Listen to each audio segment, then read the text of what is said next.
Hey guys, welcome to Electronic Dance Money, your number one business resource for making money as electronic musicians and producers.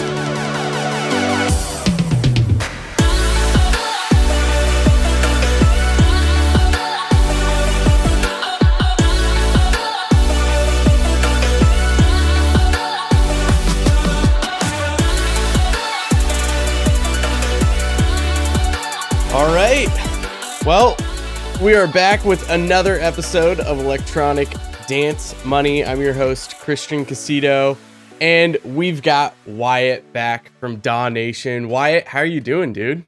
Man, I'm doing so good. I'm so stoked to be back here. I love doing this with you, man. I know, this is going to be a fun one. The last one we did was awesome. We were jumping into like sales funnels and stuff, which is, I think that's still one of the highest downloaded episodes. One of them. It's Get out of like here. Stop 5. it. Don't you butter me up. It was a great episode, and I hope my audience flipped over to, because we split that episode in half. Yeah. I posted the first half on mine, and the second half was on yours. So I'm Nice. sure some people went over and listened to it on your end. If you didn't, definitely go do that, because it's made to be a two-parter. You got to listen to both parts to kind of get 100%. the full picture. So, what have you been up to though, man? Man, okay, so we talked in December, is that right? Something like that. It was close to the beginning of the year. Yeah, so if it was close to the beginning of the year, now Yeah, we're it was in December. It was definitely December. and now we're in August, right? Is that where holy crap, so it's been 8 I know. months. Yep. Freak, man. Okay, so for the last 8 months, really what I've been working on is the infrastructure of the company. So for those, even if you're early on in your career right now, this is probably one of the biggest pieces of advice that I could give you right now, which is preparing for growth. Everyone, so we as producers, we as marketers, we as business people, what we want is growth. That's like what we crave, right? It's like you want progression, you want growth. And so when the worst feeling in the world is not getting growth, it is getting growth but not being ready for the growth. That is like, Yeah. oh crap, we are not ready. Oh, like, because at that point it's like you just spent all this time building this fire, and then you're like, oh crap, what are we gonna do with it? What are we doing with this fire? Oh, we're supposed to cook? What are we doing? You know what I mean? And so right now, preparing for that, actually laying the proper foundation for the growth is the biggest thing that I could encourage people to do. And so that's what we've been doing for the last 8 months. So, Christian, the last time that you and I talked, we had that like eruption of growth. And, everything that we've been doing, all the seeds that we've been sowing for the last couple of years finally hit. And it was a stark reality when I realized, holy crap, we do not have the infrastructure for this. And that ranged from anything from people wanting to do all these podcast episodes, to people want to do all these courses, to all this social media content that need to be finished, to paying people out, to paying off bills, to like literally there was just so much that had to happen to the point where it's like, I can't do this by myself. There's no way, you know what I mean? And so really what I've been doing ever since then is I have really, really doubled down with creating a or optimizing our project management system. So for those who don't know about ClickUp is like the greatest thing on earth. Like I'm not an affiliate by any means. Like literally, just go get it for free. Don't use any. What's ClickUp? ClickUp is like, you ever had like Asana or Trello or anything like that? You ever heard of that? Mm-hmm. Yeah. So ClickUp is like the really, really intense big boy version. Okay. They just have like the amount of detail that you can put it into ClickUp is insane. So really, I mean, at the end of the day, really what it is it's project management. It's like, okay, where is everything? What are we working on? What are the steps? What is step 1, step 2, step 3? Who's this assigned to? What's the due date? You can put notes in there. Okay, this needs to wait till next week. Is it like a CRM? It's not, I mean, it can be used as a CRM. Like, I mean, because CRMs are more so for those who don't know, a CRM stands for customer relationship management, right? Is that right? Yeah, that's right. Mm-hmm. Yeah, and so and really a CRM is to manage like customers, you know what I mean? Like ClickFunnels or Thinkific or whatever. Like you have all of your emails in there, and you can manage the relationships with there, know what they've bought, know what they haven't, know what their email is, so you can contact them, so on and so forth, right? Where this is specifically for your behind the scenes operations for your business. It's like for you, the way that it'd work out for you is like, okay, here's all the episodes that I'm working on. What's the status with all of them? Okay, this one needs to be edited. This one needs to be recorded. This one's ready to be released. This one has a problem. We need to go back and fix it. And instead of keeping it in your mind, it's all inside of your project management app, so that you don't have to be bogged down with spending mental RAM trying to remember that. That was the biggest thing. Are you kidding me? I would wake up every single day and be like, oh crap, I was supposed to send this to someone yesterday. Oh no, where are we with this? You know what I mean? I haven't worked on this in 3 weeks. What is this? I didn't even know. I thought someone was working on this. Where's the assets for this? You see what I'm saying? And so don't be like me. Okay, don't be like me. Get something. It doesn't necessarily have to be ClickUp. It can be whatever you want. There's a billion. There's Monday.com. There's Trello. There's Asana. There's a whole bunch of stuff. I personally recommend ClickUp because it's free. They do have a paid version, but it's free. And it still gives you basically all the features. And you can keep track of everything. You know where everything is, even down to like just doing songs, guys. Even It's like having a personal assistant, essentially. It's basically having a personal assistant. And that's how I always like bring up because I've got a buddy right now that's in that situation that is like he's got so much going on, too much going on, and he doesn't have the systems to manage everything, so it's just chaos. And he doesn't have a CRM, and he does photo and video. So I'm like helping him set up a CRM, I'm helping him set up systems and like start automating stuff. And that's what I was telling you. I was like, dude, your CRM, because I use Pipedrive now. Pipedrive is fantastic. I mean, you want to talk, Pipedrive is so powerful, so incredible. One of the best CRMs out there. So I'm getting him onto that, and I keep telling him like, dude, this is your personal assistant. You can do just about everything in it. Like the goal there is you don't ever have to open up another email account like a Gmail. You don't have to really open up anything other than your CRM, and your daily activities are all going to be there, and you can see your weekly activities and like what's coming up, and everything is, if you're working with a specific client, you can note it to that client, assign it to that client. So all of the notes are going to be all in one spot. Yeah, like systemizing that stuff for growth is incredible, which I'm kind of doing. I'm doing the same thing. So I've got pretty solid systems for things. In terms of like some of the stuff you're talking about and like how I manage clients and projects and all that, my issue is like I'm starting to get to that point where I'm getting weekly and sometimes daily projects doing mixing and mastering work. And so I'm in the process of, okay, I've got automation set up. I have an automation set up, which I don't know why I didn't set it up sooner. Saved me so much time using Zapier and Pipedrive. If you guys don't know what Zapier is fantastic. You can essentially connect Zapier is like a third-party service that connects one app to another and helps them talk to each other so you can create automated tasks. And one of the things I did is if you go to my website, enviousaudio.com, scroll down to the bottom and fill out my quote request form, fill out that form, and it immediately takes your information, creates a person within Pipedrive, immediately creates a deal and a dollar value for you, depending on what service you're needing. And then it immediately sends you an email trying to get you to schedule a phone call with me.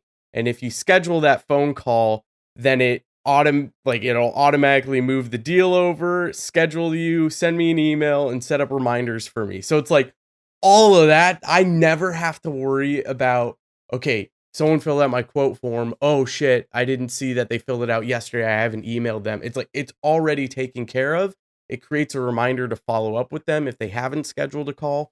So like that's the sort of stuff that I'm really focusing on, and I really need to I'm trying to come up with a good way of automating when a client wants revisions, like to set up a reminder so that I see, oh, I need to revise this track for this client, because that's where I'm struggling, where I haven't figured out the process yet. And then I'm in the midst of learning Python coding, because Python is like super high value for automations. Like it is the coding program to create automated stuff that I'm talking about here, and like AI machine learning stuff. So I'm in the midst of trying to learn this language so that I can create an upload system for my clients. So they'll upload all of their project information on Dropbox, and then Dropbox is connected to my desktop, so it'll be able to like pull those files, open up my Daw, upload, import all of the files, organize them, and essentially do all the non-creative shit that I don't want to do, so that, oh, hey, I have a project I have to do today. All I have to do is open up my Daw, open up the project, I'm good to go. This is super nerdy stuff, but it's stuff like that that saves you, I mean, over time, if you think about like making sure project files are set up, they're uploaded, downloading them, importing them, prepping the project. Like that can take up to 10 to 20 minutes, depending on the size of stuff. And if you're doing that every day, I mean, even by the end of the week, you're killing over an hour of your time of your work week. So then you look at that over 52 weeks, that's 52 hours. That's over 2 days that you're spending just working on projects. So it's stuff like that, like you're talking about, that growth. When you are hitting that growth and, you start doing 2 projects a day, now it's twice as much time. Now you're spending almost an entire week out of your year working on prepping stuff. So that growth, setting up for that growth stuff is so important. That is something that a lot of people disregard. It's funny because what we're going to be talking about, and we're going to get into this in just a minute, is marketing. And with that marketing stuff comes that growth. So now that I'm thinking about this, we may have to do an episode on growth hacking and like setting up for growth, because have you read Tipping Point? Yeah, I have, by I Malcolm haven't Gladwell, read. right? Yeah. I have not read Tipping Point yet. I know the gist of it. I need to read it. It's a great book, but I can feel my tipping point coming, where I'm hitting that crest, man, where it's about to just explode.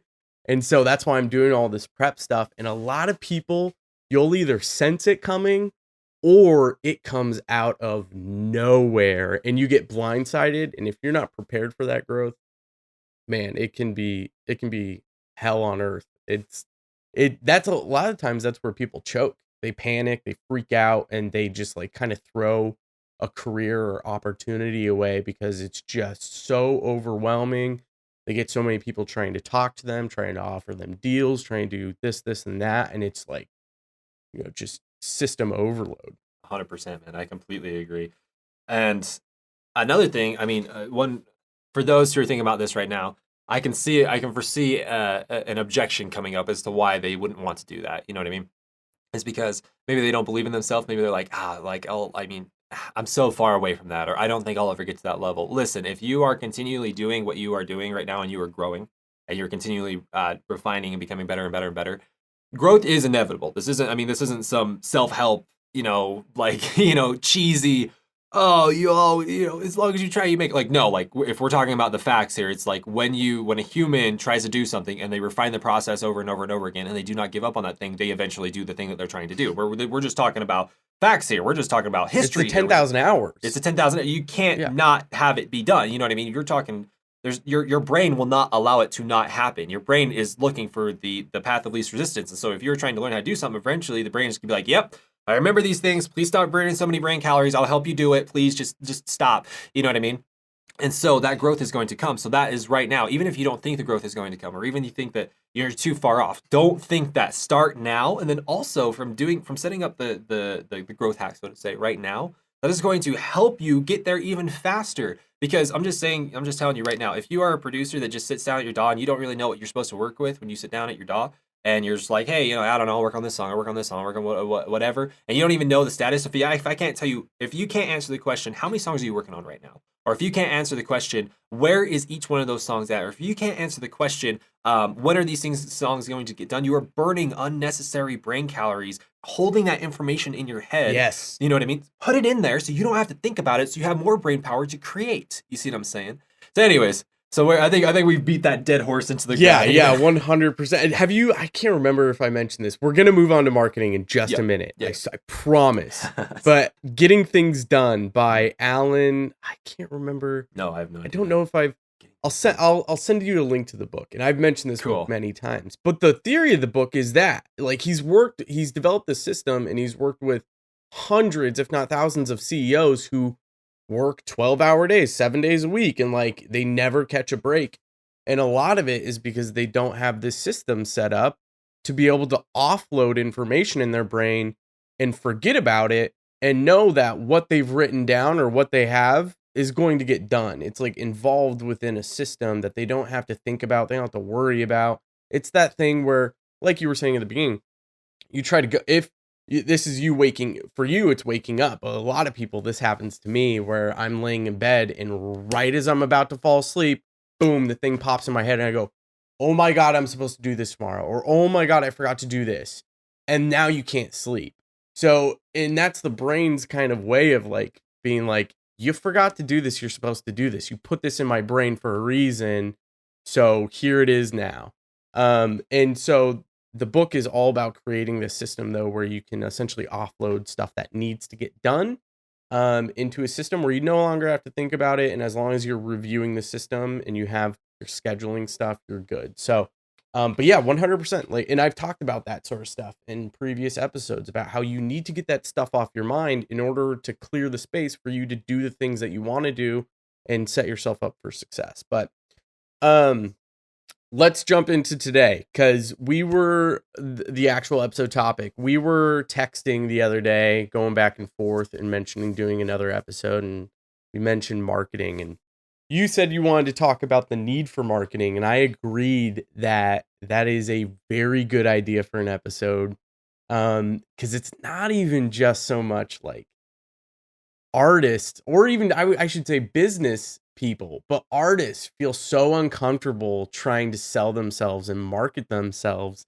And I think a lot of that is where people are being held back. And I'm pretty sure we even talked about it in the previous episode, how producers just want to be in the studio and they just think, all I need to do is keep writing. And it's like that writing is pointless if you're not trying to share it with people. And that's ultimately what people want. But I think a lot of artists almost expect that someone's going to come along and kind of hold their hand and do it for them. And though that can happen, you're probably going to pay a pretty penny for that if they know what they're doing and they're going to do it right. I agree. I completely agree. And so you're right. Let's talk about this topic, which is the need for marketing, right? And this comes with a really big asterisk on there, which is if you're doing music just out of the sake of being a hobbyist, then this doesn't apply. But if you're listening to a podcast like Electronic Dance Money, you are not a hobbyist. You want to do this for a living. So that basically, alienates no one. So, yeah. But if you want to do music full time in any respect, whether you're a producer, mixing, mastering engineer, or you want to make courses or packs or whatever, it doesn't matter. It doesn't matter what you want to do. In fact, it doesn't matter if it's even in music. It doesn't matter if you want to sell sweaters as an e-commerce store. It doesn't matter what you want to do, right? If you want to grow, if you want to scale, if you want to make an impact, if you want to make enough money to live and provide for you and your family, there is certain pillars that have to be in place. Obviously, we've talked about skill. We've talked about the mindset. All those things are wonderful. But the biggest pillar that people avoid as though it's like rotting, as though it's like a leprosy pillar that we can't get near or else it's disgusting. It's the one that everyone hates. It is marketing. And I don't fully understand why. Well, that's not true. I kind of get where people are coming from, but I think it's just their mindset is just riddled with distortions in that. Yeah. And just riddled with untruths and false beliefs riddled inside fears of it. Fears, all that kind of stuff, imposter syndrome's probably a big one at play. Exactly. And so my goal with doing this is, number one, let's knock out the biggest domino. The biggest domino right now is the need for you to do marketing. Okay, not the desire, not the wants, not the if you have time to do it. No, we're talking about a need. Marketing is a vital organ inside of your body. You would not say that your kidneys are optional. I mean, I guess one of them is, but you know what I mean? You would not say that both kidneys are optional. You can just yank them out and you'll probably be fine. That's not the case. Marketing is a vital part to that. And I want before we move forward, I need everyone to believe that. I need everyone to be like, yes, I get it. I get why marketing is an essential organ. The reason is that we live in an age, a digital age, where everyone has a bajillion things thrown at them. You know what I mean? Every single day. You get on Facebook, you're like, holy crap, someone's pregnant again. I didn't know that they could get pregnant. That's weird. I don't know why we're just talking about pregnancy here, but you get the concept. Like, you get on social media and it's just, you are bombarded with that. Yeah, you got a freaking, what's the soap company? Sasquatch, Dr. Squatch. You got Dr. Squatch. Dr. Squatch. You got Dr. Squatch hitting you up. You got, a whole bunch of stuff. And that's just on social media. We're not talking about your friends, your family that are calling you, that are texting you, your work, your health, your everything, right? Never before in the history of man has there been more things trying to get your attention, right? Never in all of history have we had this. Our ancestors would go outside, they would farm, and the only thing that had their attention was like freaking cows and pigs and making sure wolves didn't get inside, and they go inside and play with their kids and sit out on their porch, and that was it. That's all they had, right? They had nothing else. The demand on their attention was so low. But now in this age, it is ridiculous how much stuff is trying to get our attention, right? So if that is true, which it is, but if that is true, that there are so many things trying to gain your attention right now, and you don't have a strategy to get people's attention on you, you will be destroyed. There are people out there right now that have strategies, that have systems, that have things, protocols set in place to know how to grab people's attention. If there are people out there that have that and you don't, who do you think is going to win? Seriously, who do you think is going to win? It's not you, it's the people that have those things, right? So that's the first pillar, or sorry, the first domino, let me say, which is there is an enormous demand on your attention and anyone's attention. And if you do not have something in place to grab their attention, then you're going to fall to the wayside. That's the first domino. Second domino is this. Okay, why I get that. I get why, people aren't going to, or why I have to have a system to get people's attention, but I kind of don't want to. It kind of feels needy. It kind of feels scammy. It feels nasty, so on and so forth. And I'm just letting you know right now, put that to the side. That is a distortion. That is an immature thought. That is not a well thought out, factual based, evidence based thought. Okay, that is to the side right now. Because if you want to make an impact in people's lives, if you want to have them experience this art that you have created, if you want to change their lives to the point where like your music saved me, your music made me think about this, your music helped me get through a hard time, your product did this, blah, blah, blah, blah. If you want to do that, you gotta get over this mindset. You have to, right? In essence, when people tell me that, they're like, I don't want to market. To me, that is the most selfish thing that you can do, because what you are saying is that I know I created this piece of art. I know I made this thing that could help a lot of people, but I am not gonna get over this uncomfortableness because I don't want to put it in front of people. I don't want people to see it. I'm not gonna get over this marketing fear, this unnecessary, not factual based marketing fear, just because I don't want to share it with people. And it's like, wait, what? That is the most selfish thing in the world. What if the dude that made seatbelts felt that way? What if you know what I mean? What if the dude that made epidurals felt that way? Like, I don't know if it was a dude, it could be anger. I don't know. Anyways, what if the person that did that, you know what I mean, felt that way? Like, how much less the world would have been because of that, right? And so there is the idea that not marketing is somehow making you more authentic, somehow it is helping more people by not marketing. It is making you seem more real. It's making, or the thought that it's degrading your art in any way is completely false. There is no evidence to back that up. There's no study to back that up. There's no reasoning that once dissected actually backs that up. Okay, cool. All right, but Wyatt, that goes on to the next big domino. But Wyatt, do I have to do the used car salesman, the scammy, do I have to be balding and wearing a button-up shirt, and do I have to, like all the used car salesman, stuff? What? No, like that is the worst kind of marketing, bro. That is, listen. Good marketing, the best kind of marketing, the right kind of marketing is when you have no idea that you were being marketed to. When you sit there the whole time and you are connecting with what they are saying, you're like, holy crap, this makes so much sense. There's a really great guy. We talked about him on the last episode. His name is Russell Brunson. He created ClickFunnels. He is probably one of the best marketers of all time, in my opinion. And I know every single time I see one of his ads, every single time I see one of his products, I very well know, I'm a marketer. I know that he is marketing to me, and it does not offend me, not even kind of. The fact that he has taken the time and refined it and is putting it in such a light that it makes sense to me, I am pleased by it. I'm like, are you kidding? Thank you. I don't have to spend the brain calories trying to figure out how this applies to me. I don't have to spend the brain calories going and searching through the internet trying to find this thing. You are bringing it to me on a silver platter. Are you kidding me? This is amazing. You see what I'm saying? So those are three big dominoes that we had to get over first, which is the need for marketing, the fear of marketing, and the fear of being a scammy marketer, I guess you'd say. So what's your comments, Christian? I know you got some stuff you want to say. No, I think you nailed those perfectly. And I think a lot of people, the fear of marketing, I think the biggest one probably is they don't want to feel like a hack, the imposter syndrome really kicks in. They're afraid of people judging them and whatever it is that they're doing. But you fix that by saying you're 100% right. And I talked about this in a couple of episodes ago. I did a 3-episode series on on marketing your product and like getting like, and I finished it up with sales, like getting on a sales call, what that looks like and how to avoid sounding like a used car salesman. Because when you think about sales too, that's the worst part of sales too, is someone knowing that you're being sold to is the worst. But if you don't realize you're being sold to and someone's selling you, again, it's very similar to the marketing side of if you have someone who knows how to market to you and doesn't feel like you're being marketed to, it's very attractive. It feels really good. And there's something about it that is great. And so what you're talking about here with like, and you do it so well with your comedic videos, your comedic ads. Thanks, sir. Holy shit. I mean, those are the best. They're entertainment value, like high entertainment value ads where you're marketing a product, but it doesn't feel like it. And those are your most shared ads. They're probably your most viewed. People probably love them.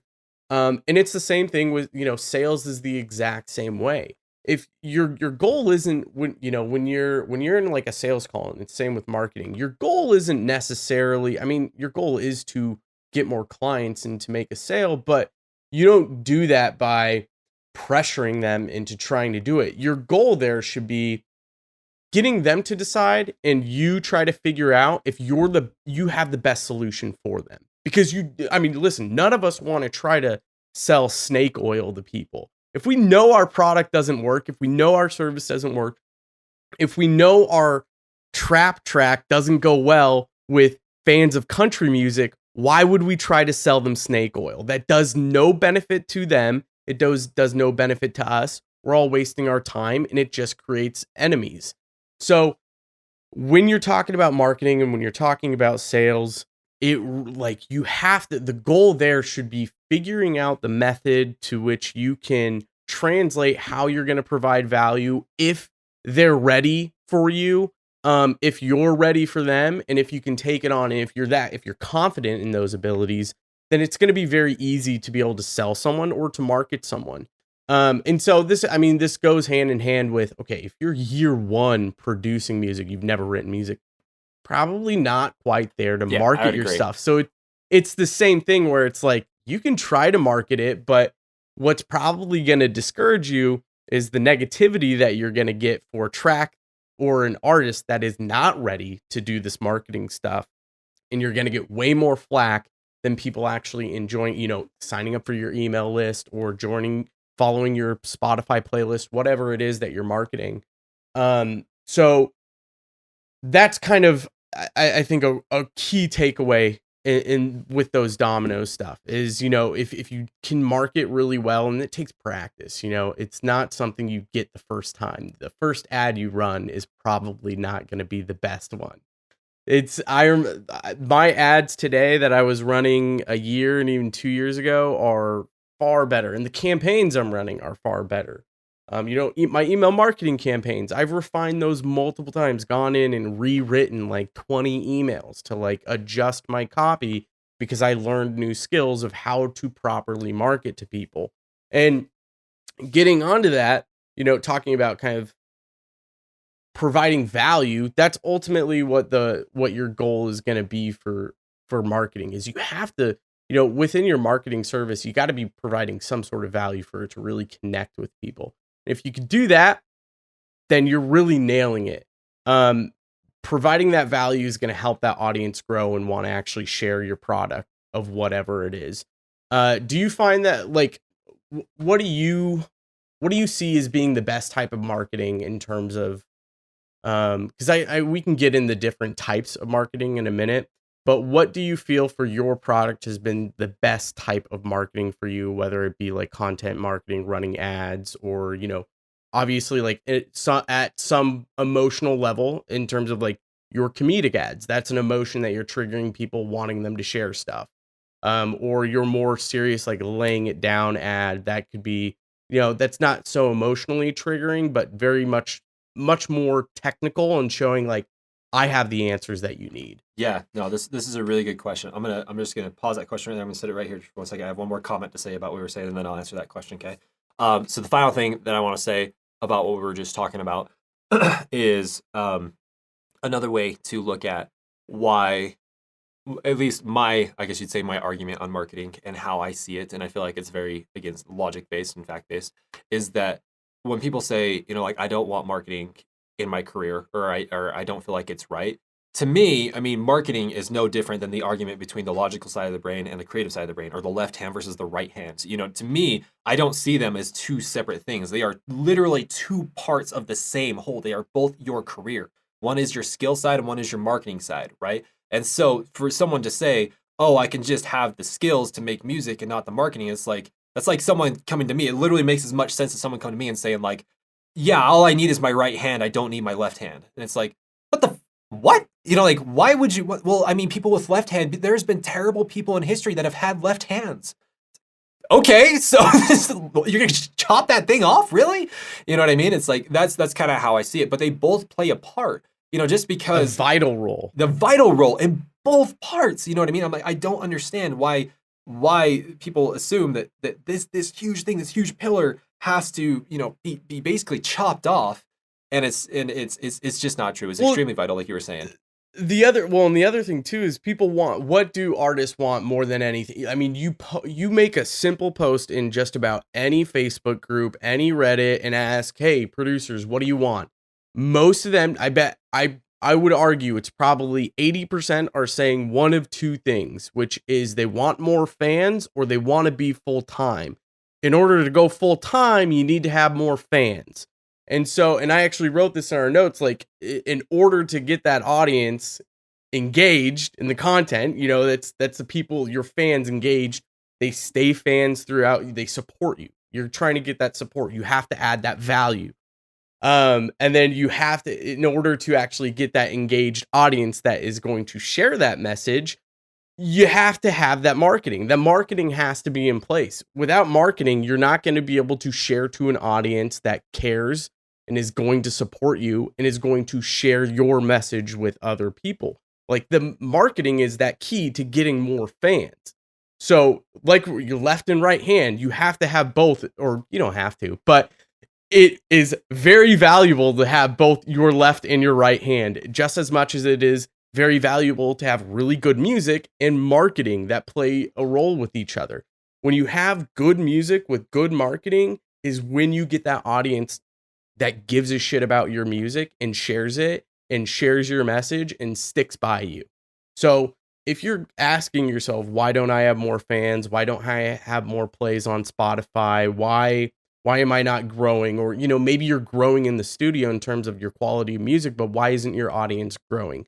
I guarantee it's because you are ignoring this vital, important part of running your business as an artist, which is marketing. It's the growth aspect. We talked about growing at the beginning of the episode and how you have to prepare yourself for growth.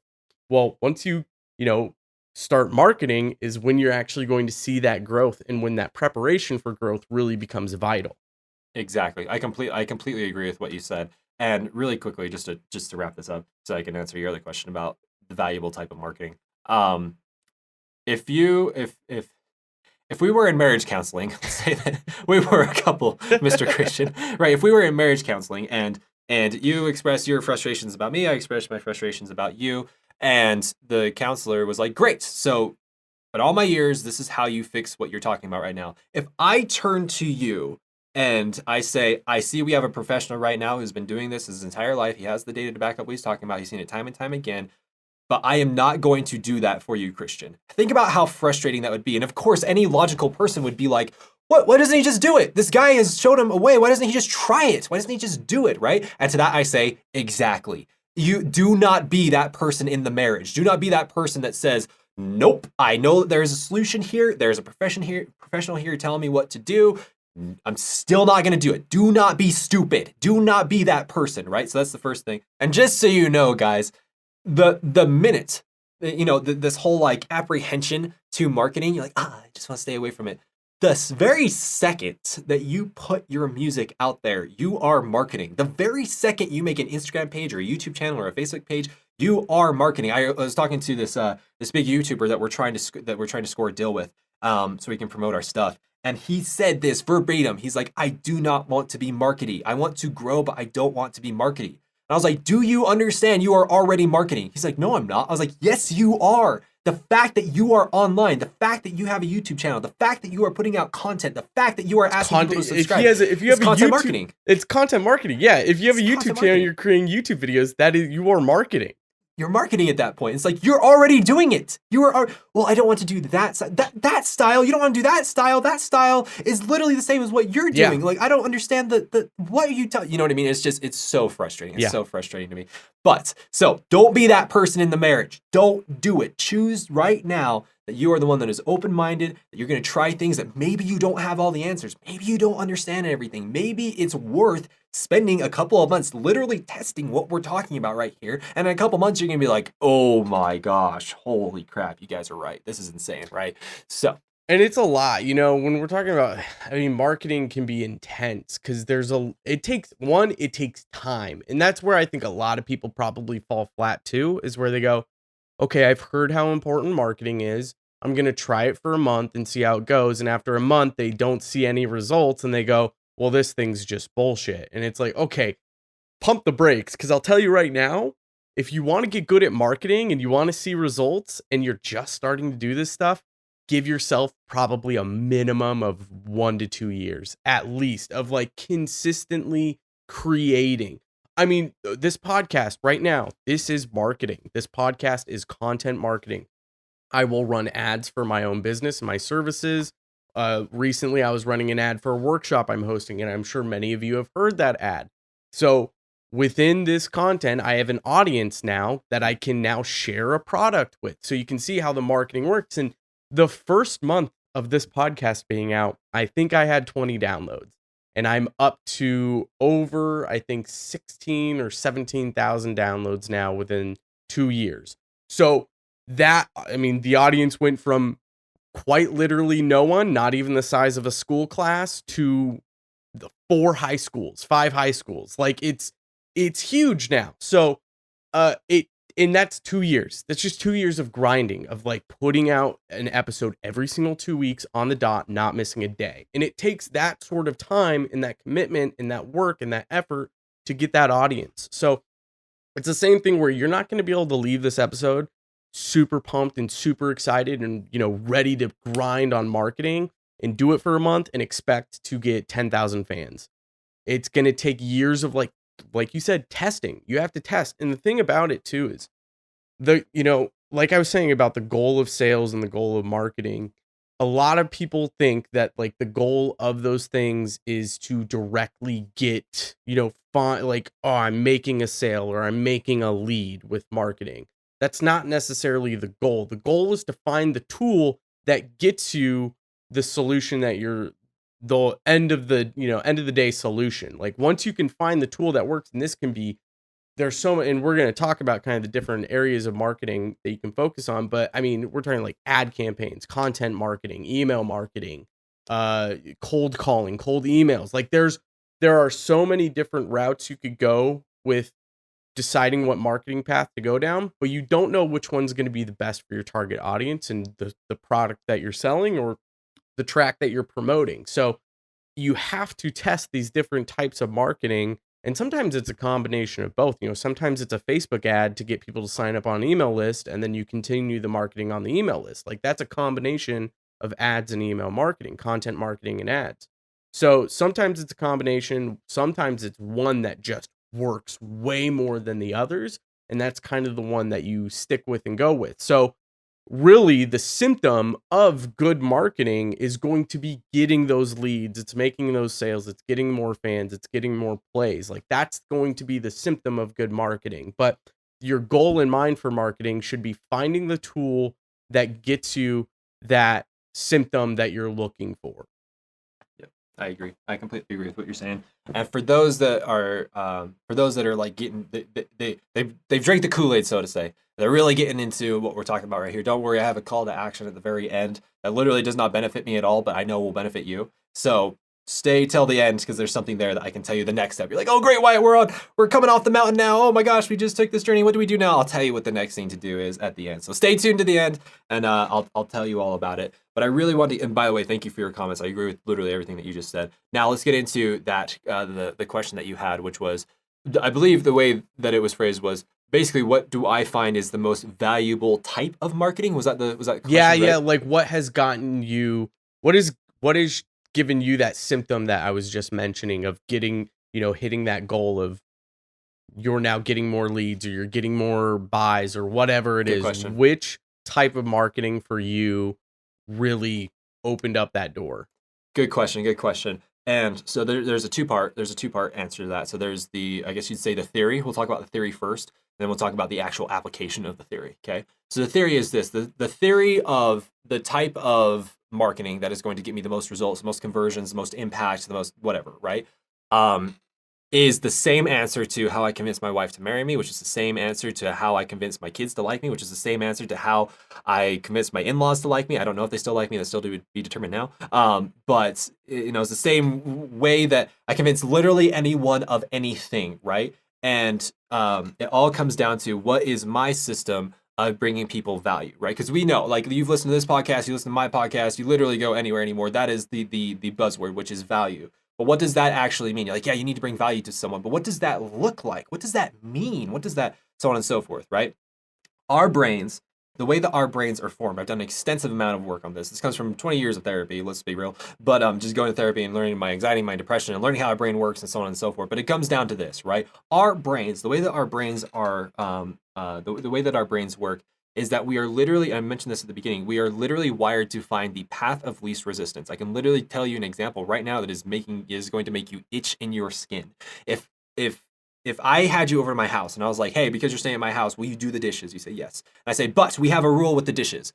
You can't just wash them all at once. What you will have to do is take one single dish, fill up the sink, clean that dish, drain the sink, put it in the dishwasher, wash it in the dishwasher, pull it out, put it away, then start with the next dish and keep going. It's literally hurting your brain thinking about it. Like, yeah. Why would you do that?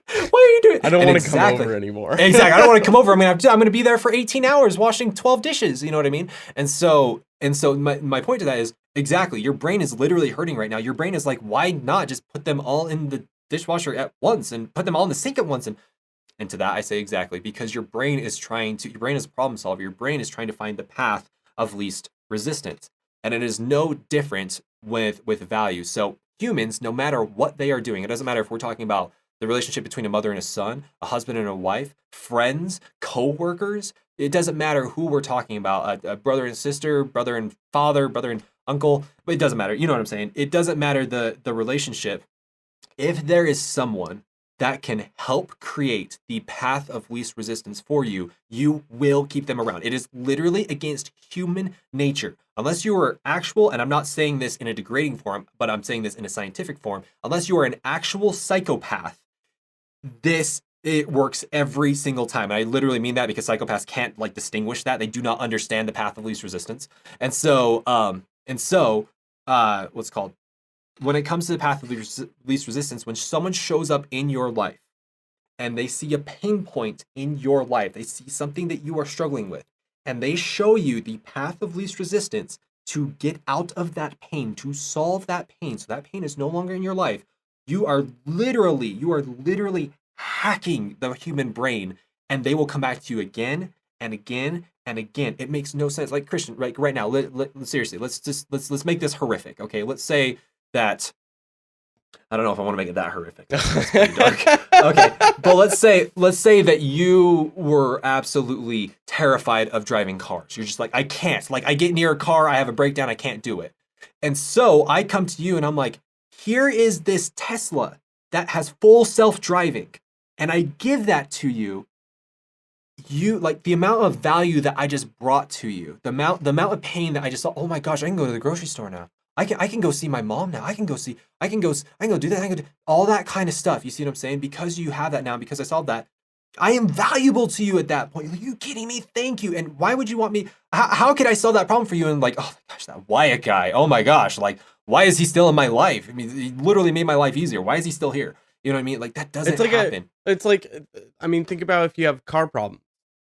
who like, you're not going to sit there and try, I mean, unless you know cars, but most people, the average person doesn't know jack shit about cars. So you have a car problem, what do?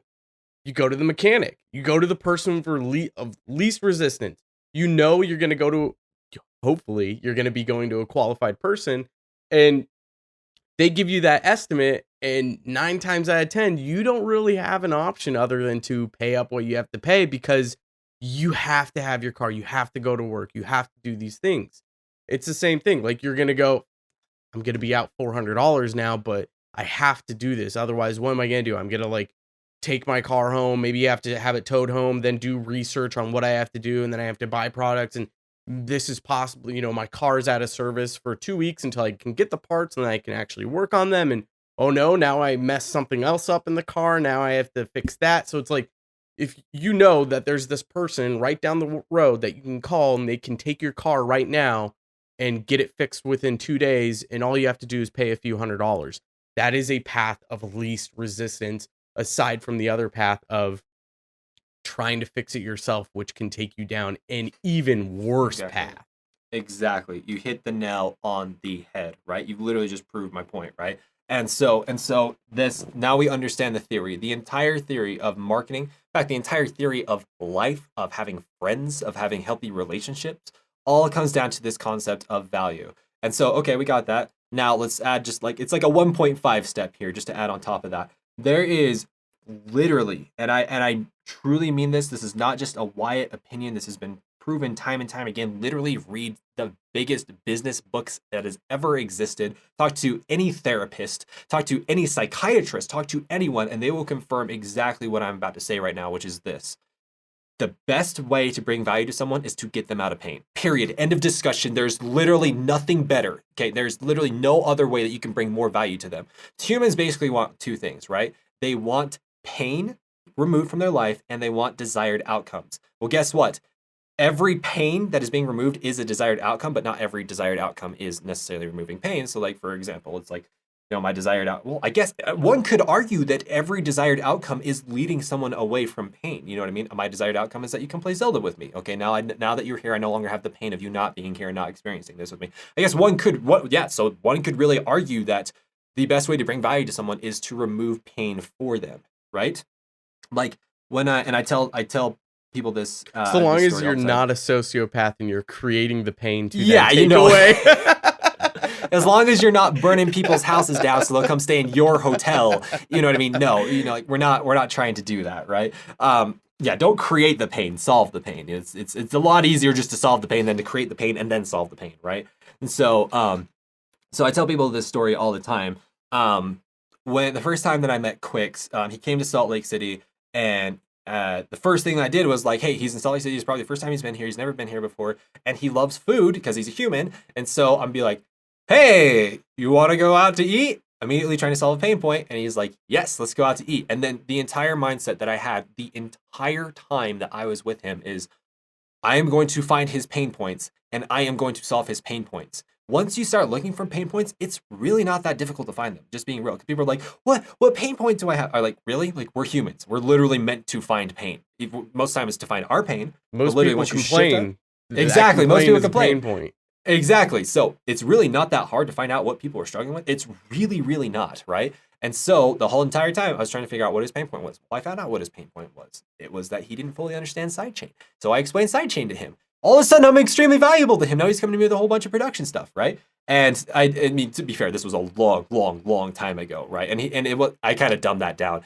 He was asking specifically about a specific function inside of sidechain, not just like sidechain in general. It's not to make him seem like he doesn't know what side. You know what I'm saying. Anyways, you know what I'm saying. So that is part one of making valuable ads, is understanding that if you can find someone's pain point, and you can identify that pain point, and then you bring them a solution to solve that pain point. If you can do those first 2 steps, or not first step, if you literally understand that theory right there, it is going to help you understand marketing ridiculously easier. Even to, pushing that even more, it's not even so much just for ads too, even content marketing. I mean, and here's the thing. Like, especially with content marketing, if you can solve someone's pain point in a 1-minute TikTok clip, in a 5-minute YouTube tutorial, in a 1 hour long podcast where we are literally providing you value right now and explaining why marketing is so important, the point of it, and why you need to get started and how to get started. Within this hour, what's happening? We're gaining your trust. So you know that, oh, you know what? Christian and Wyatt are like, they are dedicated people to helping me out and helping me in this path. And they know what they're talking about, and they're providing this value and solving a solution, or solving a problem that I have.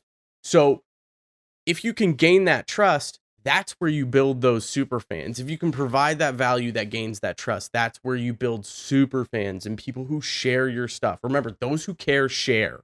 So if you can draw an emotion where they go, oh my God, you have just like, you have just undone possibly years of problems that I could have if I didn't find this solution here. And there, you might have found it at some point, but if you can save someone time, if you know that they have this pain point that they've had an issue with for years, and you come in and solve that issue, you've now saved just as much time as they spent wasting, as they're now potentially going to have. Now you've put them in a better place than they were yesterday, and that is massive, massive, massive value. So when we're talking about, providing value, whatever is going to get you that trust the quickest, again, that path of least resistance, you can get that trust. And what, I say as a podcaster, and Wyatt, I think you can attest to this too. What better way, and even with a YouTube video, what better way to gain someone's trust than them sitting down and listening to you for an hour on something they don't know much about, and then go, holy shit, this might be the answer that I'm looking for. You got them hooked. They're going to come back every single week. They want to hear more of what you have to say because you're going to solve more problems for them. And if you have problems over here, they may be able to solve other problems that are associated somewhere else. I completely agree. And I want to show, if it's okay, I want to share just a really quick example of literally, I was doing this. I was telling Christian this before we started recording. Literally, what I have been doing all morning is filming funnel videos. So filming, like, after someone's seen my video and they click on or they see an ad and they click on the ad, or they watch one of our YouTube videos and they click the links in the description to check out our products and so on and so forth. I'm literally filming the videos that live inside of those funnels, right? Today, that's literally what I was doing right before we were hopping on. And I was filming the checkout video for this new course that we have with AU5, Matthew Steeper, and Halion for their song Was It You. It's coming out soon. It's freaking insane. But I'm recording the checkout video right now. So when someone comes to check out, there's a big video up front or at the very beginning, and I am explaining their pain points. I'm explaining why they're so frustrating, why those pain points are so frustrating, and what to do about them. So I literally have the script right here. I just want to share just a little bit of it so that people can actually see a little bit of what I'm talking about. So obviously I'm not in like my performance mode. This is me just reading it. But basically right here, I am stating that, like, hey, okay, so this course is for people, this course is for music producers and songwriters that want to take their music to the next level, that want to make higher quality music, but they literally have no idea where to go. They don't know who to learn from. They don't know who to invest in. They don't know what course to do. They have no idea, right? I'm pointing out their pain point right now. You know that you need to increase the quality of music. You don't know where to go, though. You have no idea who to search for. If you're going to YouTube, you're trying to search through things on YouTube, and heaven forbid you even find something. It is so hard to find anything on YouTube for any reason, right? And so I'm presenting, that pain point, that sucks, doesn't it? Doesn't it suck when you know you need to do something, you know you need to learn from someone, but you don't know who to learn from, or even worse, you've invested in someone, you've invested in learning from someone, and you're not seeing the results. You have no idea what the heck is going on. Is it because of me? Is it because of them? You have no idea, right? That's a huge pain point, right? And then I just keep going. I just keep doubling down on that pain point, so on and so forth. And then at the end, here's the answer. How about instead of just going to YouTube and wasting your time and wasting your mental energy trying to assume that you know who you're learning from, trying to assume that they are properly credentialed people, how about not learn from someone like AU5, who has already proven himself hundreds of times, who has a thriving career? How about Matthew Steeper, who's one of the freaking craziest vocal producers of all time, doing stuff for like Elenium, Slander, and Tritonal, and Seven Lions, and Excision, and so on and so forth. And what about Halion, who's one of the biggest EDM vocalists of all time? Why not learn from them? Wouldn't it make more sense to learn from them than someone from YouTube, from a YouTube channel that has like 3,000 subscribers, has not proven themselves at all, and then you don't even know if they're qualified? Right. You see what I'm saying? You see where I'm going with this? So you see how I'm presenting their problem. and then I'm giving them a solution for their problem. There's a rule of marketing that says, in fact, there's just a rule of life that says, if someone can define your problem better than you can define your problem, you will always assume that person has the answer for this, right? If I say, let's just assume for sake of example that you have webbed fingers. I'm sure you don't, but let's say that you do. I mean, like literally webbed up to like the like Thank God the I top. don't. Yeah, you know what I mean? You're literally a duck. You know what I mean? Let's say you're literally a duck, right? And I come to you and I'm like, Christian, doesn't it suck that you have webbed fingers? Doesn't it suck every time you're trying to grab something? It's like, you have to grab it the whole hand. You can't just grab it with your fingers. Or doesn't it suck every time you're like trying to put a ring on, you can't, and so on and so forth? You'd be like, yeah, it does. You're not going to assume I'm going to stop there. I'm like, yeah, that does suck. Right. See you later, man. Have a great day, dude. Have it. You know what I mean? No, like you say that and people immediately assume that you have some type of answer to be able to help you, right? So that's getting into the second part of how to create valuable marketing, whether it's through content marketing or ads or so on and so forth, which is once you understand the entire concept of why you are creating this content in the first place is to solve a pain point. The second part of it is doubling down on that, but doubling down on that in such a way that people are like, they're having epiphany moments. There's this thing in marketing called the epiphany bridge, where they are watching you, they are listening to you, and they are having epiphanies. They're like, you're right, this makes sense, I get it, I want to solve this, so on and so forth, right?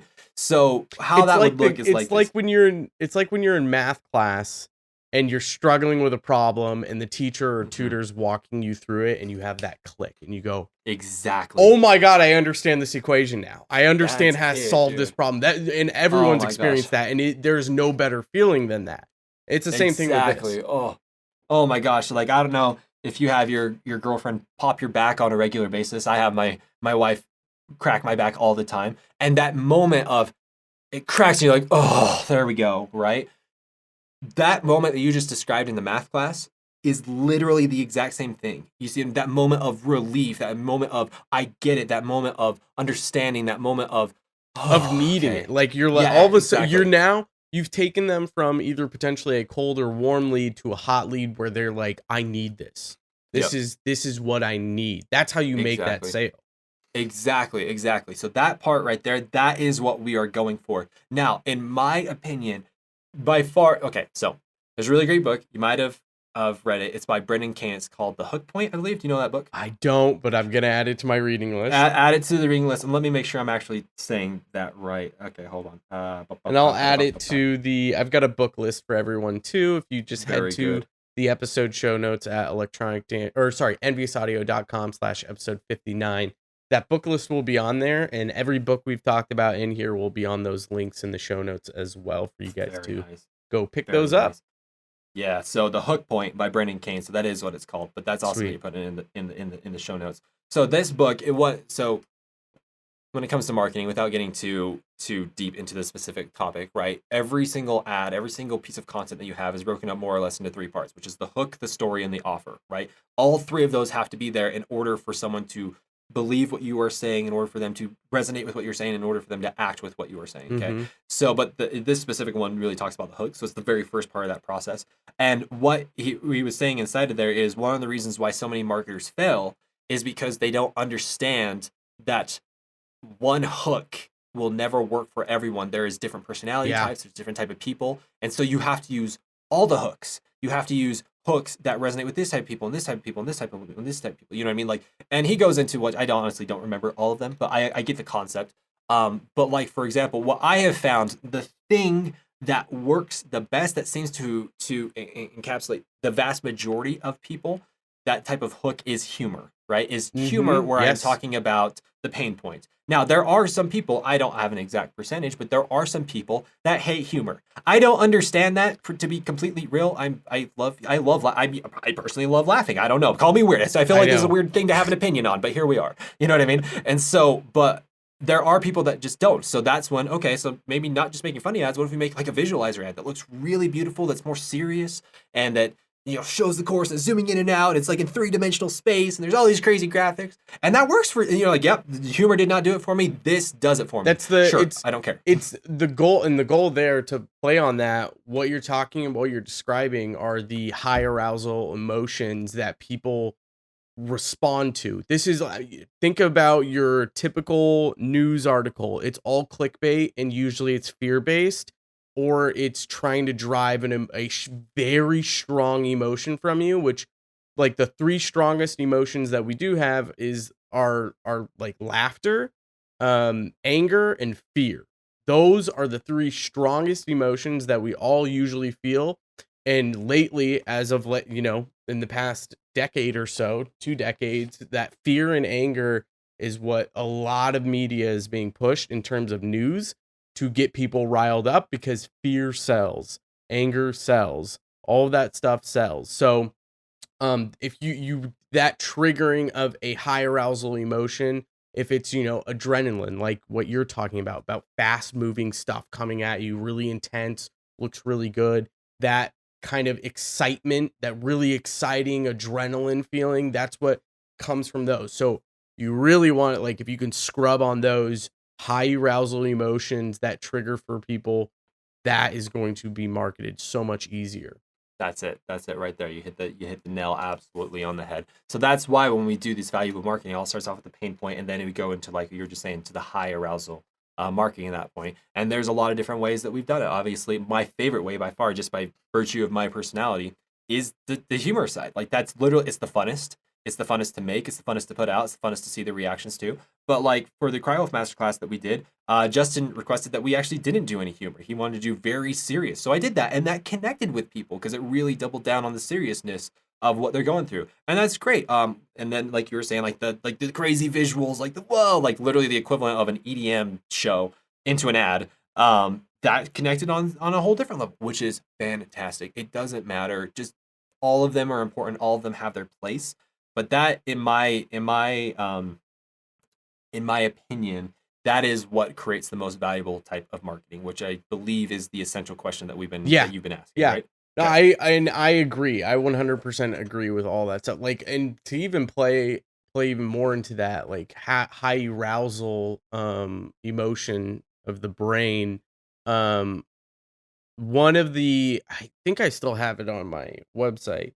One of the headlines that I have that converts the most is something like stop, I think it's something like stop sharing your music with just your mom, like share it with the world, something like Yeah, that. And it's like dude. it's playing into that fear of like, Jesus, I do want an audience. I don't want just my mom to listen to all my music and her to comment on all my posts saying, I'm so proud of you, this is awesome. Like that's we all love our moms. I hope so. Moms are awesome. But if you're listening to this, I'm sure you don't want just your mom to listen to your music. Like you want the world to hear it. And so that's playing into that fear of like, Jesus, you know what? I do want the world to hear my music. So um yeah. So let's I want to see if we can translate all of what we're talking about into selling a track. So we've got to, let's say there's an artist, and I guess this could all play into like pre-release promotion and post-release promotion. Have you found something, and I don't know how much you've played with like actually promoting and marketing tracks themselves. Do you have any experience in that world, and what, like, can you translate what we're talking about today into actually promoting a track? What is the sales funnel setup for someone just finding you as an artist and seeing your track either through an ad or content or Good whatever question. to them now following you as a fan? Perfect. And the first part that I want to do with that, just like with the last question, is I want to make sure that we all understand the theory behind that and that we all agree on the theory before we move forward. That I want to show why I'm actually credible in saying this, because to quickly answer your question, yes, I do have experience in this, and it's quite substantial credentials, to be honest. But and then we can talk about the call to action. It's like, okay, what do we do after that? Okay, so let's talk about the theory behind this. So just so that you know, how do I say this? When it comes to marketing, the answer will always be the same as far as what to do. It doesn't matter if we're talking about selling apples or music or it's funny, Apple Music, but no, that's not what I mean. It doesn't matter. It doesn't matter if we're put selling 2 and 2 together. Yeah, you know, it doesn't matter if we're selling spots or IFIs or no. So it doesn't matter what business we're in. It doesn't matter if you're brick and mortar. It doesn't matter if you're digital. It doesn't matter if you're in India. It doesn't matter if you're in Cancun. It does not matter. The answer is always the same. This is what pisses me off. People are like, my situation is different. No, your situation is not different. It is literally the same every single time, which is this: the true religion when it comes to marketing is funnels. Every single time, without fail, no questions, no concerns, no exceptions. It is always and forever will be funnels. Funnels are the thing that convert people. Funnels are the things that are going to get you to sell things, to get people to convert, to get people into your world, to create super fans, to create whatever you want. The answer is and always will be funnels. Oh, Wyatt, are you sure? Because I always see these scammy using people funnels. Again, you're using the argument, are you sure? Doesn't scammy people have left hands? Well, yeah, but that doesn't mean that left hand is bad. You know what I mean? And so it forever and always will be funnels. You need a funnel every single time. If you're confused if you don't know what a funnel is, if you're new to the podcast or anything, Wyatt and I did a full episode on that. We did a 2-part episode. So episode 42 of my podcast is with Wyatt, where I think we talked about funnels to begin with, and lead magnets, and then the second episode's on your podcast. I think it's like episode 82, or I think it's 82. Yeah, I think it might be 82. 80s. Maybe it's between 80 and 82. I know that. So go check that out. Listen to both those parts. We dive deep into sales funnels, lead magnets, and talk a little bit kind of about what we're talking about here, about selling your actual music itself too. Exactly. So yes, go check that out. For those that are just salivating in the mouth and they can't do it, I'll give you a 15-second breakdown. Basically, a funnel is a step-by-step process that you are asking people to do, or that a step-by-step process that you are giving people to do once they come into your world. Come listen to the song, and then after listening to the song, check this out. And after you check this out, go do this. And you're sending people up your value ladder. You're getting people to become indoctrinated into your world, so to say, right? Turning them into a super fan. Turning them into a super fan, exactly. What are the steps? What are what is the necessary protocol to get people from who the freak are you to, oh my gosh, I love them. They're part of, that is the funnel, okay? And the funnel doesn't always have to be about selling things. It can be. It doesn't have to be, or it can be all about selling things. It just depends. There's lots of different types of funnels, but you need a funnel. You have to have a funnel.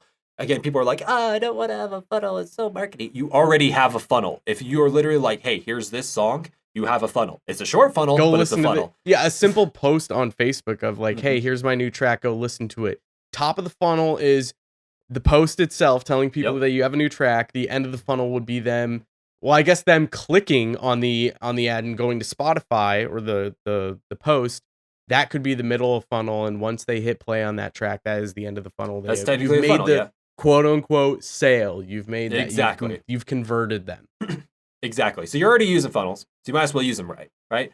So I completely agree. It's a very short funnel, but very short. But we'll get into that in just one second. So we have the theory. We all agree on the theory that funnels are king. They are the true religion. They are the undescribable or the unchangeable law inside of marketing. It works for everyone every time, no matter what. You may have to finagle a little bit, but it works every single time, right? So that's the theory. Now, moving on to the credentials. Okay, Wyatt, this is all good and well, but have you done anything in this? Don't you just sell courses? Don't you just promote your podcast? What is all that? Come on. So let me give you the reason why I am qualified in this. I have 2 friends that are music producers. Because of legal purposes, I cannot tell you them. If you really want to dive deep, you can see a podcast episode of when I did an episode with them. So they have been on the podcast. So fill in the blanks there. But they were 2 music producers that came together, they collaborated, and they released on one of the biggest electronic dance labels that have ever existed. They came to me and they were pissed. They were so upset because the label decided not to push it for whatever reason. They went against their contract and decided not to push it, right? And which, by the way, if you do that with labels, there's nothing that you can do. I mean, unless you have like an amazing lawyer and want to burn every bridge in. You have an army of lawyers to beat their army of lawyers. Exactly, which is one of the many reasons why I hate labels. But hey, we'll get to that in just one second. Anyways, so they came to me and they're like, "All right, Wyatt, you're the marketing guy. You say you know what to do. Blah blah blah blah. You say funnels is the true religion. Put your money where your mouth is and do it." And I was like, first off, I'm not gonna put my money where my mouth is, because then it won't mean anything. You need to put your money where your mouth is, but I will tell you exactly what to do. So I did. I told them step by step what to do. They did it. Lo and behold, they spent around $300, which translated into roughly 400,000 streams, and their song started charting in I don't even know how many countries, a whole bunch. You know what I mean? And they're like, "Holy crap, this actually worked!" And I was like, "Yep." Strange how laws still work whether you believe in them or not, huh? And so that's why, and I mean, there's been many other times where I have helped people do marketing, but that's just probably the best example that I can share. So does it work? 100%. Every single time. You need to finagle a little bit, sure, but it works, okay? So then the question is, okay, if we believe in funnels, if it is the true religion, and Wyatt has the credentials, okay, so what does one do at this point? Okay, first off, you need to build out your funnel. This is the law. This is the key. This is the asterisk. This is the rule of thumb. And this is mind-blowing to me. Again, this is just so strange that I have an opinion on this. This is so weird to have an opinion on. But when it comes to marketing, when it comes to building a funnel, if you are spending $1 on ad spend and you do not at least make that dollar back, if you do not at least break even, you are not marketing, you are running a charity. And you know what I mean? Like, that campaign is dead at that point. That should be turned off immediately. It has no value at that point, right? And again, this just seems weird because every producer does that. It's like, yep, I just know for when I'm releasing a song, I'm going to spend $200 in marketing and I know I'm not going to see that back. It's like, what? You know what I mean? Like, where else in the world does that exist? Yeah, you know what I mean? Like, what? Like, Walmart doesn't spend $2 million and they're just like, I don't know, maybe we'll make that back.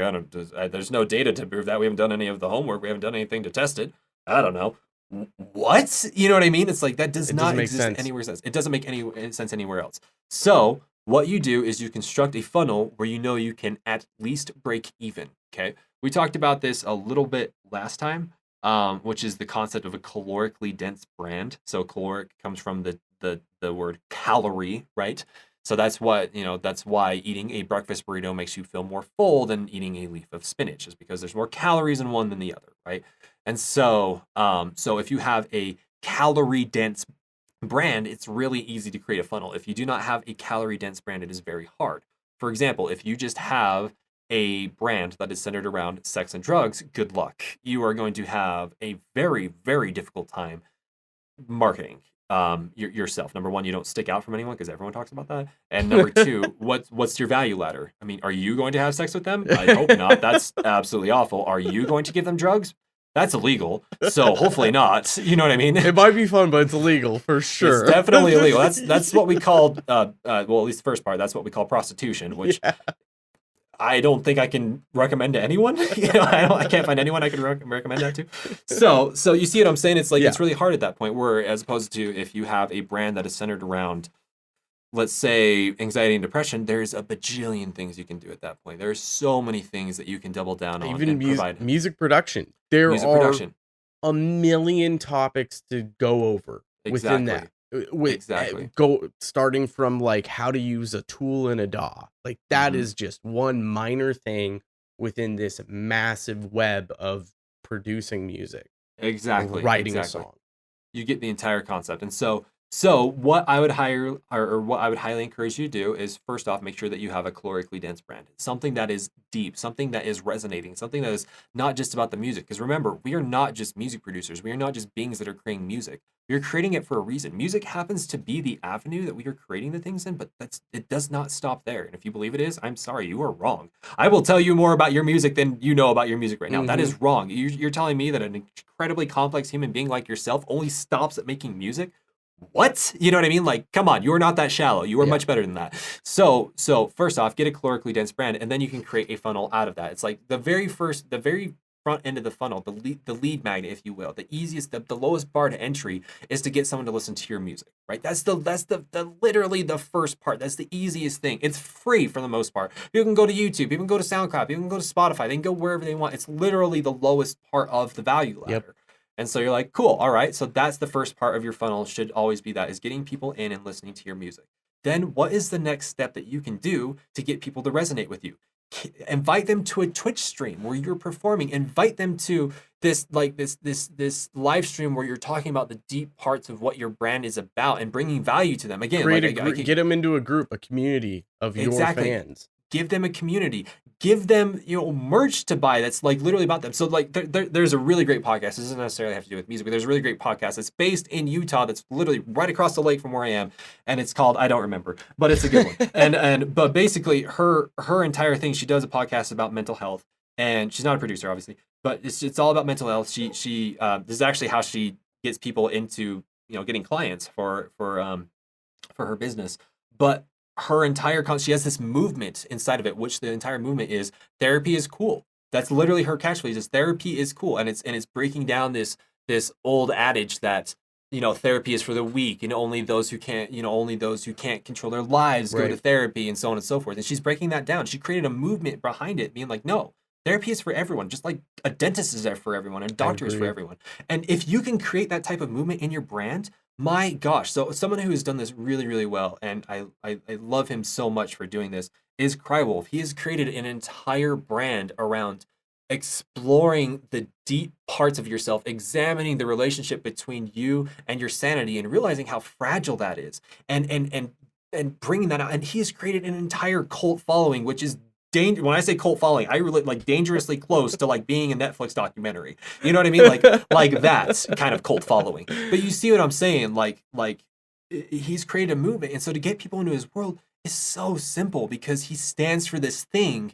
And literally, his music is the lowest part of the totem pole. They come in, they listen to it, they understand. Oh my gosh, yes, I want to be a part of this community. And then from there, again, I'm gonna reveal his funnel, because it freaking works, and I know it works because I've seen the numbers. But he will literally have people come in, listen to his music. From there, bring them into his group. From there, he will invite them to a $15 live stream, and from there, maybe to a concert, and maybe some merch, or so on and so forth. Like, it just, the sky's the limit of how you want to monetize it, so to say.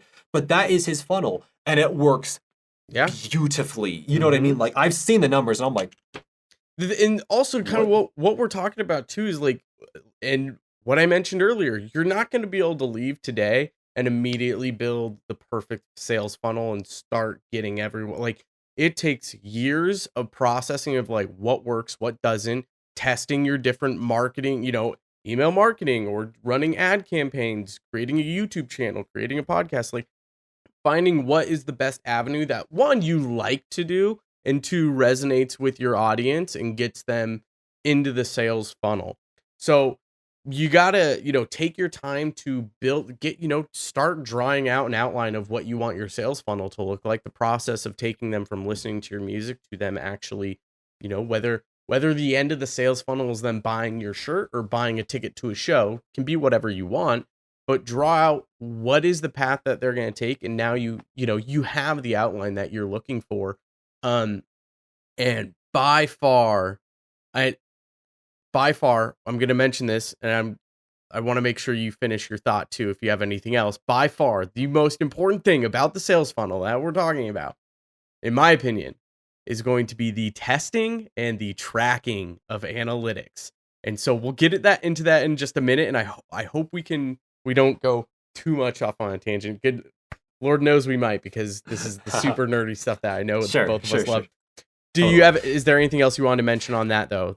I do, because I want to give one more example of how this works and how this looks, because I want you to understand, like, funnels being the true religion inside of marketing is 100% correct, but the application of the true religion is different for each person, each brand, each song, each phase of your career. That's the marketing tool of what works to get the audience where you want them to be. Exactly. It's the same concept of, like, when you're sick, the answer is almost always a doctor. It doesn't matter what doctor. It doesn't matter if we're talking about a brain doctor, a heart doctor, or whatever. And so just understand that each person has their own funnel, and sometimes those funnels are going to be better for some certain seasons in your life and certain different seasons in your life. So another example that I have for you is a producer and a singer by the name of Ronit. You ever heard of Ronit before? I haven't. Mm-mm. She didn't realize she was doing a funnel, and I told her, and she's like, "Oh, I get it." And so basically, her entire brand, which again, I'm not necessarily saying it's my favorite type of brand, but I love what she's doing. Is all about, she has a brand that's very centered around like the dark arts, magic, witchcraft, and so on and so forth, right? And so what she does... I think you have mentioned her, actually. I do remember this in the last episode. Keep going, though. Keep going. Okay, yeah. So Ronit, so she has centered her brand. She has a calorically dense brand that's centered around these topics, right? I'm not saying it's my favorite, but it is favorite to some people, which is fantastic. We can admit this, right? Right. And so it resonates with that certain type of people. And so because she has that brand, it is attracting those type of people. And the bottom of her value ladder, the very entrance of the funnel is for people to listen to that type of music. The next step up with that, and Roni, if you're listening to this, I'm so sorry, I'm probably butchering this, but I'm just going off of memory. I believe the next step after that is like to join her on a live stream to do a moon ritual. And I don't know if she charges, I don't know if it's free, I don't know if it's $5, I have no idea, but that's the next step. After you come join me to do this thing that's a part of my brand. At that point, it's like, awesome. And then the next part of the value ladder after that, I believe, is she offers, like, I believe it's like a $40 moon ritual kit. She's like, hey, we're gonna do a moon ritual next month. If you want to join me and do this with me and have everything literally that I'm doing right here, I built these things. Here's this thing so that you can do it with me. We can join. It can be this beautiful experience and so on and so forth, right?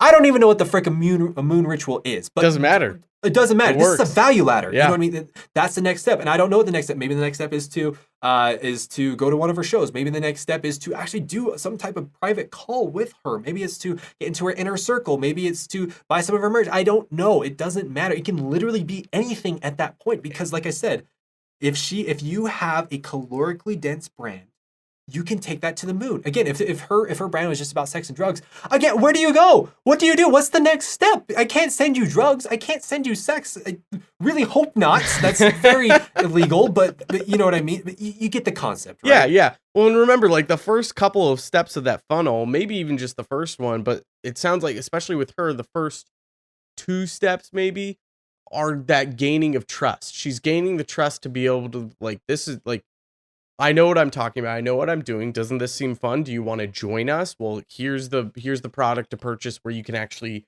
get involved with everyone as well. So you got to gain that trust in the first couple of steps within the sales funnel before you can really turn them into that converted.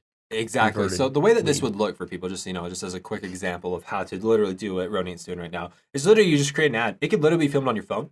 You can get a camera. You can get a professional filming crew. It doesn't matter. It can be whatever. It doesn't. You don't have, your face doesn't even have to be on it. It can just be all visualizers. It does not matter. But if you ran an ad and the ad was like, "Hey, if you like music like this, this, and this," and you show them some examples, then you are going to love this song. And then you play your song, and obviously make sure that your song is close in quality to the songs that you were comparing it to. Right. But if you like songs like this, or if you like artists like this, then you're gonna love the song. Play a version of the song. Then you're like, if you really love that, click the link down below, because not only am I going to let you have this song, I'm also going to give you something else that you didn't know. So go ahead and click the link below. You're driving curiosity, you're driving scarcity, you're driving all this kind of stuff, right? They click the link, they go to the page. You're like, all right, for me to send this to you and this extra bonus that you didn't know you're going to get, all I need is your name and your email, literally, and you can unsubscribe at any time. Email. It's free. You collect the email. It's literally that easy. It's that simple. You can unsubscribe at any time. It doesn't matter. I really just want to get this to you. Cool. So you give them your name and the email. Immediately after getting the name and the email, you're brought to a next page where there's a video, and the video is like, hey, thank you so much. I'm going to send you this thing, and this thing is this. Isn't that crazy? It's so incredible, blah, blah, blah, blah. But I really don't want to stop you there, because if you're this type of person that struggles with this and this and this, or if you're this person that really connects with this and this and this and this, I'd love for you to come to this ritual that we have. We do it every single month. It's on this day this month. I'd love for you to come and be a part of it. All you got to do is click the link below, and when you click the button below, and it will add you to, or it will add the invite link and the time and everything to your Google Calendar. It's that simple. Go ahead and just do that. They click it. They show up to the ritual. They do the little ritual at the end. It's like, by the way, this entire time I'm using this box, and it really helps me out because it does this and it does this and it does this. And I've only made about 20 of them right here today, but I want to give them to you right now. And unfortunately, I'd love to give it away for free, but these things are quite expensive. They take a lot of my time. I want to keep doing these things for you. So let me, they're only $40. You're seeing the process, yes, right? You're seeing how it's all coming together.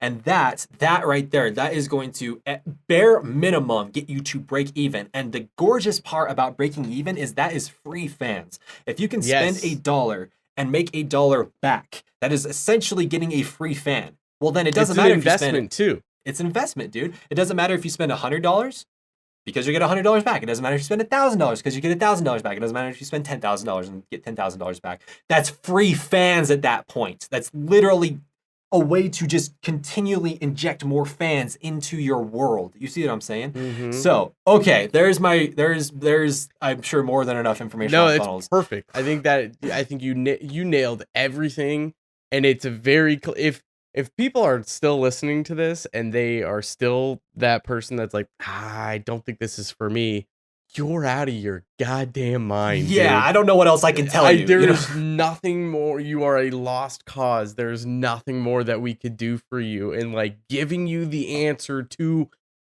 a problem you probably have, which is getting more fans. It's the growth. It's the going from just a bedroom producer with no fans to having a legitimate fan base. And here's the thing: a lot of the times, a lot of people can, a lot of huge artists either got picked up early on in their career by like a manager or a talent agency or even sometimes a record label where they saw something in someone, and it's not the artist that's usually doing the growth stuff that and the marketing stuff that we're talking about. It's the managers, it's the talent agencies, it's the record labels that are all doing this stuff for the artist, which is how they're getting so big. Unfortunately, that stuff is so few and far between of people getting picked up like that, so we have to pick up the slack to do it ourselves and make our future for us, so that eventually those people will look at us and they'll take the job from us and probably do, I wouldn't say a better job, but hopefully on par, if not better. That can really help you explode and grow. So the last thing before we wrap up, and let's try to hit this as brief as possible. Analytics and tracking, because this is going to be, so we've given you the thing you need to do to get the growth that you need. However, there's another shadowy aspect that a lot of people disregard, and that is the analytics. Because the analytics are like, think of like meters when you're, if you're mastering a track or you're mixing a track. Or even if you're producing, a lot of the times the reason why you have meters on, a compressor or a limiter or, multiband compression or saturation, whatever it is, the reason why you have meters is so that you have an idea of looking at what you're doing, and if you're going to obviously you can hear it too if you're overdoing something. But the meter there is kind of like a helpful roadmap that is a visual representation of something that you may not be able to hear, for whatever reason. Analytics are going to be the same thing for you. They're going to tell you, they're your roadmap of telling you, hey, this is good or this is bad. And there's a couple of specific things that you can pay attention to and that you should pay attention to that are going to help you know if like an ad campaign is doing really well or a sales funnel is doing really well. And so the things you'll really want to pay attention to, and again, we could do probably an entire episode on this topic. So, and we've already said so much, so I don't want to have us go into another hour of doing all this, but do you have specific measurements that you pay attention to in terms of like, obviously I'm sure like click-through rate and conversion rate and all that? What specific measurements would you say would be the best for artists to be tracking that, and what do those tell the artists? And I'll go back and forth with you on this, but then also, how do we set some things up? Like, what's the best way to set something up like conversion tracking? Now, I already know the answer to that as well, but let's just nail on like, what should we be tracking? What do those analytics tell us, and what's the best way to set up some tracking stuff? I love that. And 100%. So very first off, I want to share. It was a talk I listened to by Zig Ziglar a long time ago, and he said, and it really encapsulates what we're talking about right here, and the importance of tracking. So he was saying how one day he went to an archery class or something like that, and he watched someone put on a blindfold and draw back the bow and shoot it and hit bullseye. And he is like, think about how crazy it is for someone to hit a target that they can't see. And then he was like, now think about how crazy it is for someone to hit a target they don't have. Mm-hmm. Right? And I was like, yep, that makes sense, right? And when it comes to the name of tracking, of analytics, of all these things, when it comes to tracking, it's literally the exact same thing. How do you know, what is your KPIs, your key performance indicators? What are the things how do you know if it's good? How do you know if it needs to be turned off? If you don't have those, how do you know what to do? I mean, here's a great example right now. You probably have a KPI when it comes to music. If it gets, maybe your KPI is like this. Maybe if your song gets 1,000 streams, you know it was a good song, and so you need to keep making music right that. If it doesn't, maybe it wasn't, and so on and so forth, right? You already have KPIs in your life. It's just now translating that over to ads, right? So when it comes to ads or marketing or anything of that nature, of course, you said probably the most important one, which is click through rate, which is how many people out of 100 or 1,000 or whatever actually clicked on that, right? So let me very quickly just say this when it comes to, because it ultimately depends. It's a very kind of hard answer to answer, because it depends on if we're talking about ads versus content marketing. It depends if we're talking about Facebook or Instagram or YouTube or TikTok or whatever it is. You know what I mean, right? But I want to tell you the very most important ones that we need to be looking out for. Number one, click through rate for sure. Number two, cost per click is the next one. Number three is cost per lead, and probably the biggest and most important one, which is cost per purchase. So this is very, to be honest, everything else I don't really care about. Anything else, in my opinion, is more or less a party trick. I haven't really found a reason to care about impressions. I don't really care about, No, you know what I mean? I don't really reach care. and- Exactly, reach. Like I don't really care. All I care about is, okay, how much am I spending to get a result? You see what I'm saying? Like none of the other conversion stuff. rate. Yeah, like the conversion rate. What's your percentage of conversion rate for everyone that clicks on your ad? That's right. And then what's the cost of that conversion? How much are you spending for someone to click on your ad and potentially Exactly. buy your product? Exactly. And one of the big reasons why you want to understand this is because inside of the funnel, if you think about the funnel like Legos, right? Okay, like there's only so many Legos in a funnel, right? There's the ad, there's the opt-in page, there's the sell, there's the upsell, there's the thank you, and so on and so forth, right? It's just like, just picture just 5 Legos, 3 Legos, 4 Legos, however many Legos are in your funnel. The fact is that if you are not getting the conversions that you want, it's because something is wrong with one or more of those Legos every single time. Every single time. There's no God in heaven that's just like, Jerry's running funnels. I'm cursing him. He cannot. No, it's not like that at all. It's not some external force. It's just like, you are the anomaly where funnels don't work for. You are the anomaly where this doesn't work. No, it's every single time. It's either the ad or the opt-in, blah, blah, blah, blah. And the reason why we want to understand analytics is because the analytics tell us where it is. So for example, I was running a funnel and it wasn't converting very well. Instead of freaking out and saying, oh, the entire thing sucks, or freaking out and saying, its funnels aren't for me, or whatever, I looked at the data. So I started with the ad. The click-through rate, I know our normal click-through rate, and I know our normal cost per click, which is roughly around between 20 cents and $1.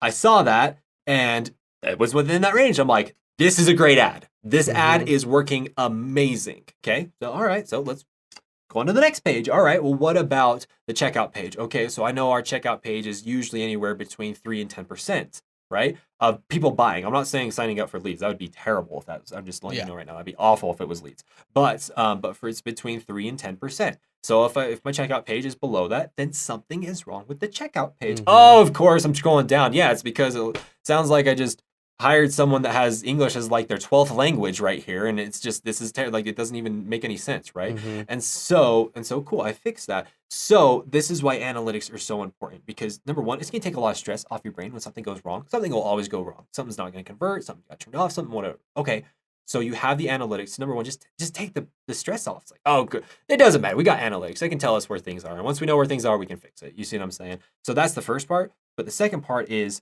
the analytics are going to tell you where to scale. Oh, scaling. You know what I mean? It is a beautiful, beautiful moment when you realize, like, holy crap, this is working. Let's increase it.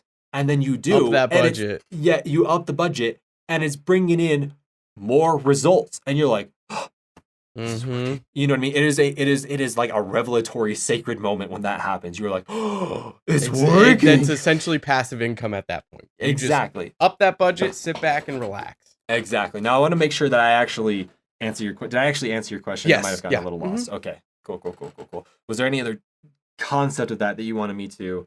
No, I think that pretty much nails on it. I mean, in terms of like tracking, this is where like thank you pages on websites are super important. If you can, really the goal there, one of the best ways you can track a lot of this stuff is sending someone after they've completed a step to a page of some sort a very specific page where the only time someone can get to that is by clicking on whatever step it is that you have, so that you can track the information on that page using something like Google Analytics. Installing in I've talked ad nauseum how important websites are for producers to be able to track this stuff. When you get someone signed up on an email list, if you're sending them to your website and they sign up on there, you can track every single step. If you're getting them to listen to a song, I mean, you could send them to something like like a link tree or something. But if you have a website, build the link tree yourself on your own website. Then you don't have to pay for a third-party service. You can completely customize it, and you can put dollar values on all those pages. You get way more information out of that. So creating specific separate pages of a website or wherever where you can send people to so that you can track very specific analytics on, like, okay, 30 people clicked on this page, but only 2 people actually clicked on the link that I want them to follow. Here's my click-through rate for this ad. What's my conversion rate on this actual page?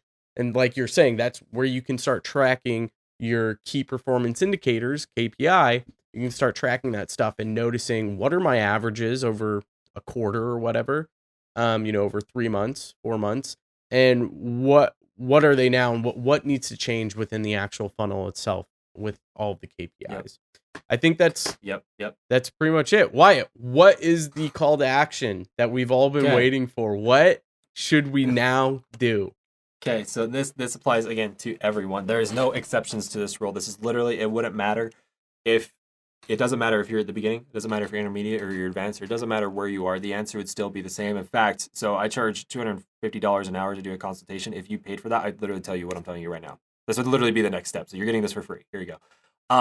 So the next step to do is to go to the website onefunnelaway.com.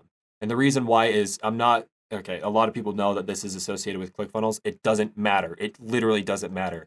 So I took this. So I'm not an affiliate. I'm not making any money at this at all. This is literally me just being like, yo, this is legit. And if I was in your shoes, this is what I would do. This is what I would have done. Okay. So we talked about him earlier. His name is Russell Brunson. He's a genius marketer, and he's created a challenge that lasts 30 days. It's called the One Funnel Away Challenge. And this literally gives you literally everything. Like, it doesn't matter where you are, if you're just starting or if you're at the end of your marketing journey or wherever it is.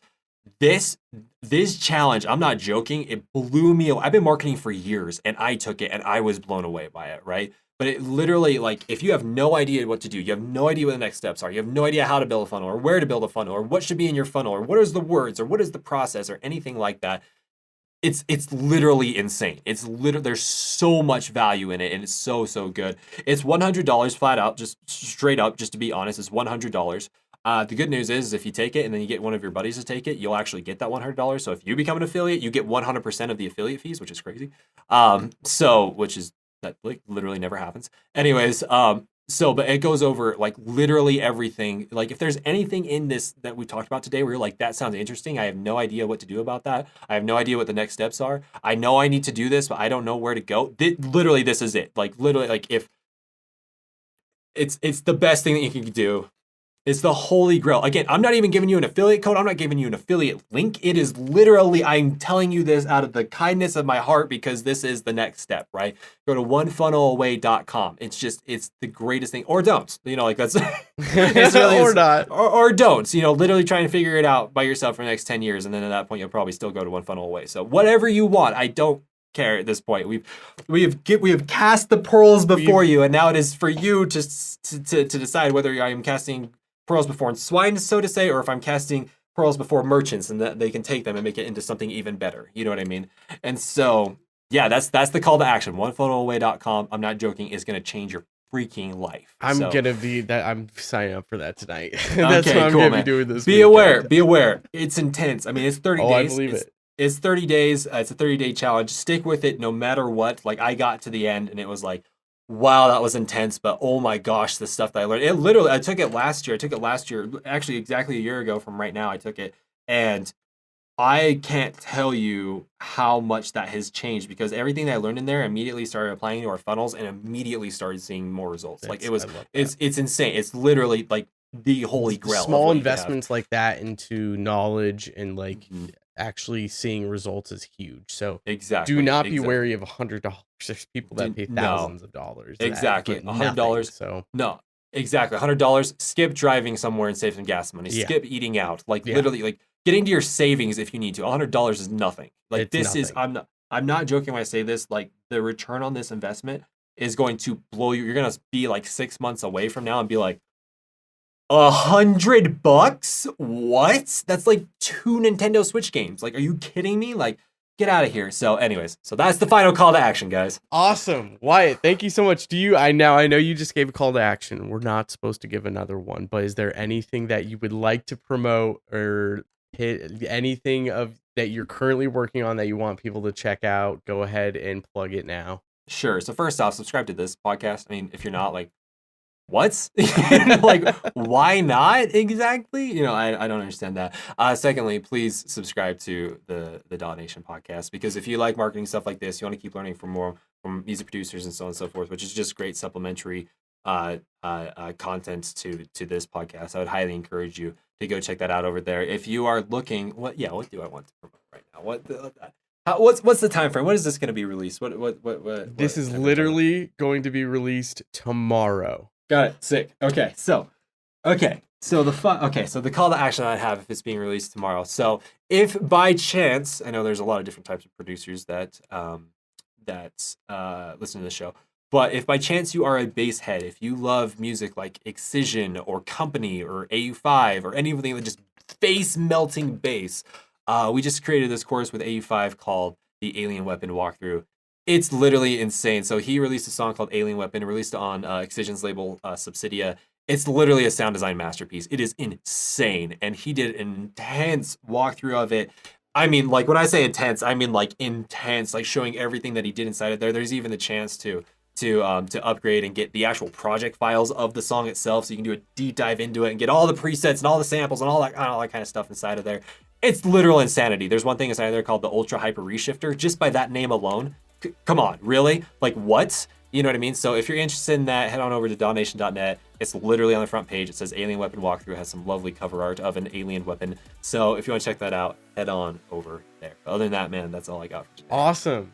Dude, Wyatt, thank you so much. Yeah, like he said, go subscribe to Daw Nation. There's a ridiculous amount of value in that podcast. The guests you have on are incredible. But Wyatt, until next time, thank you so much, everyone. We'll see you later. Take care.